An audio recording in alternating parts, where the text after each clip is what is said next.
Hello, in today's video we're going to complete our lesson on solving systems of linear equations by substitution. Our essential question is still, how can you use substitution to solve a system of linear equations? Recall for a moment the process of solving a system of equations by substitution. I'd like for you to take a moment and complete this example problem on your own, including explaining your solution.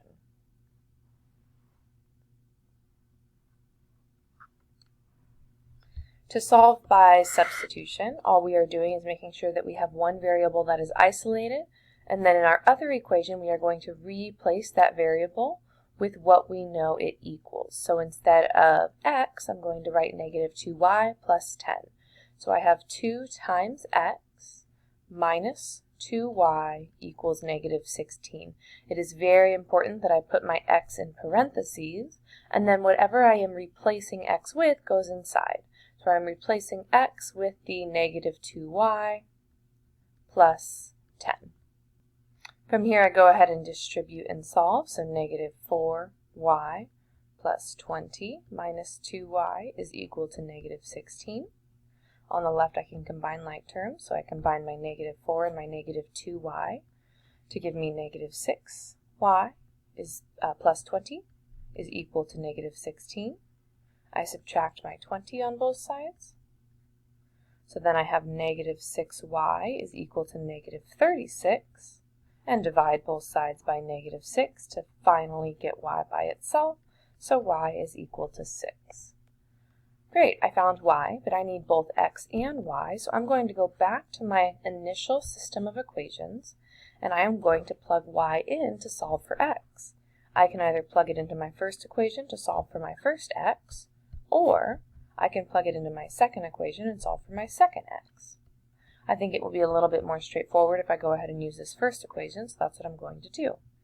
X equals negative 2 times y plus 10, and I replace y with a 6. So x equals negative 2 times 6 plus 10.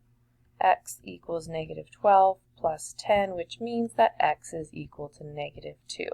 So my solution is the ordered pair, negative 2 for x and 6 for y.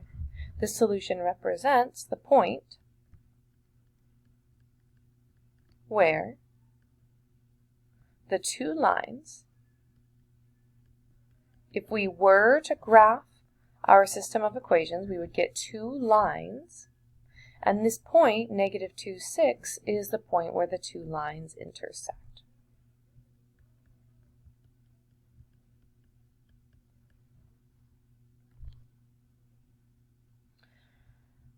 Now in this case, I want to solve the system of equations by substitution, and as we know, the first step is to isolate one of the variables, which means I either need x equals or I need y equals something.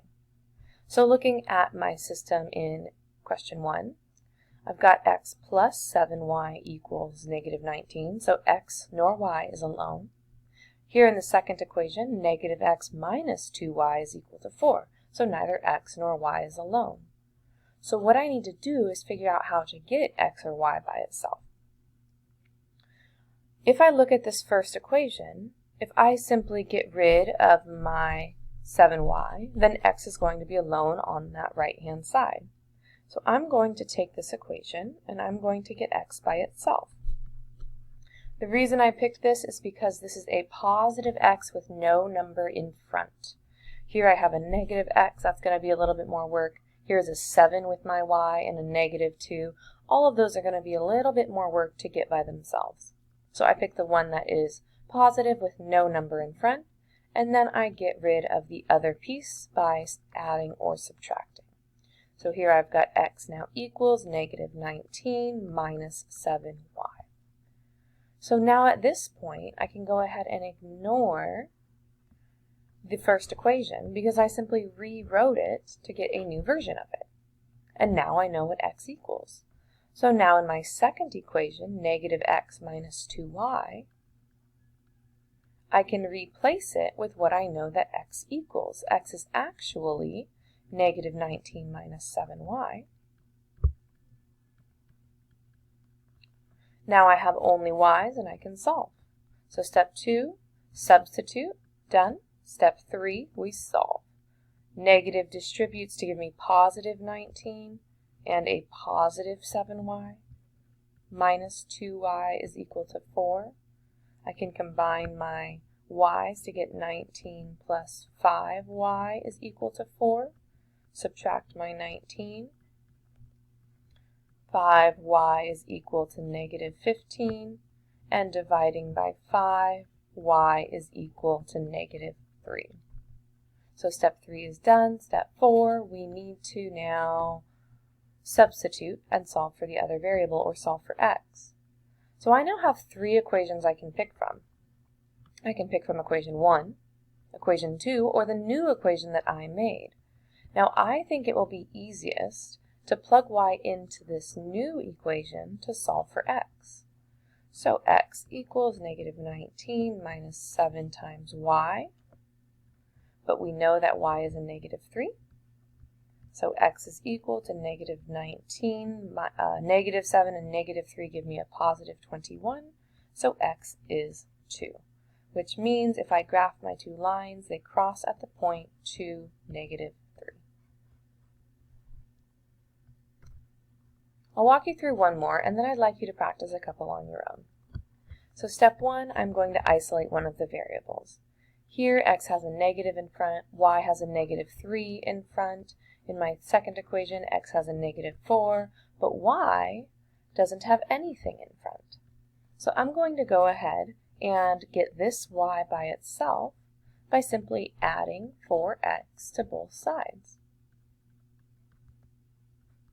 Y equals, you can leave it as negative 12 plus 4x, or if you prefer, you can absolutely put the 4x first and have 4x minus 12, as long as 4x is positive and 12 is negative. So now I no longer have any use for that second equation. So I'm going to look at this first equation and replace my y with 4x minus 12. So negative x minus 3 times y equals 10, but y is 4x minus 12. And that is step 2. Substitute. Step 3, we solve. So I distribute. My negative 3 to my 4 is negative 12x. Negative 3 to 12 is a positive 36. I can combine my x's to get negative 13x plus 36 is equal to 10. Subtract my 36 from both sides. Negative 13x is equal to negative 26, and dividing by negative 13, x is equal to a positive 2. Step 4, we need to go back and find y, so I'm going back to my equation where y is isolated. So y is equal to 4x minus 12, but x is actually going to be a 2. So I input a 2, y is 8 minus 12, which means that y is a negative 4. So my solution is 2, negative 4. All right, go ahead and take a moment to pause the video and try this third one on your own. Step 1, isolate. So I'm going to go ahead and isolate by adding 3y to both sides. And then I will replace x in my second equation. So negative 4 times x plus 3y equals negative 7. But we know that x is negative 5 plus 3y. I distribute to get 20 minus 12y plus 3y equals negative 7. 20 minus 9. Subtracting my 20. Negative 9 equals negative 27. Negative 9y equals negative 27. So y is equal to 3 when I divide. And now I go back and I plug y in to solve for x. So x equals negative 5 plus 3y. X equals negative 5 plus 3 times 3. Negative 5 plus 9, which means that x is 4. So our solution is 4, 3. One more time, take a moment, pause the video, and try number 4 on your own. I'm going to isolate y because there is nothing in front of it, so I subtract 3x. So I get y is equal to negative 1 minus 3x, and now I have no need for the second equation. So I'm going to take my y, which equals negative 1 minus 3x, and replace it for y in my first equation. So negative 2x plus 2 times y is equal to 6, and y is a negative 1 minus 3x. That should be an x. Distributing.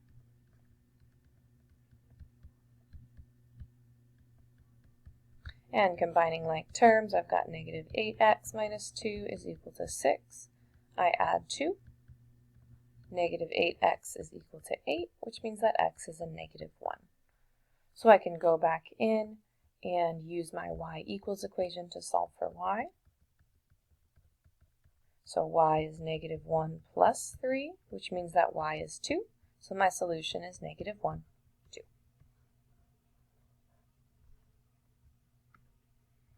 I'd like to walk us through one application, and then that'll wrap up our video for today. A business with 2 locations buys 7 large delivery vans and 5 small delivery vans. Location A receives 5 large vans and 2 small vans for the total cost of $235,000. Location B receives 2 large vans and 3 small vans for a total cost of $160,000. What is the cost of each type of van? So I need to write a relationship, one for each variable, and we want to know the type of each van. So I've got large delivery vans and small delivery vans. So I know that I'll let my large equal x and my small equal y.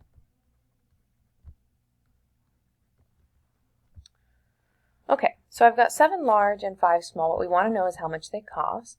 Well, we know that location A gets 5 large and 2 small for a total of $235,000.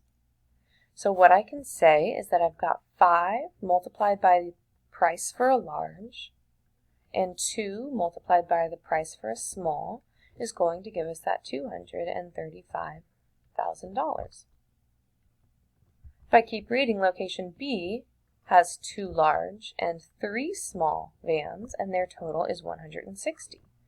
So 2 multiplied by the cost of a large and 3 multiplied by the cost of a small is $160,000. Now here is a system of equations that we can solve.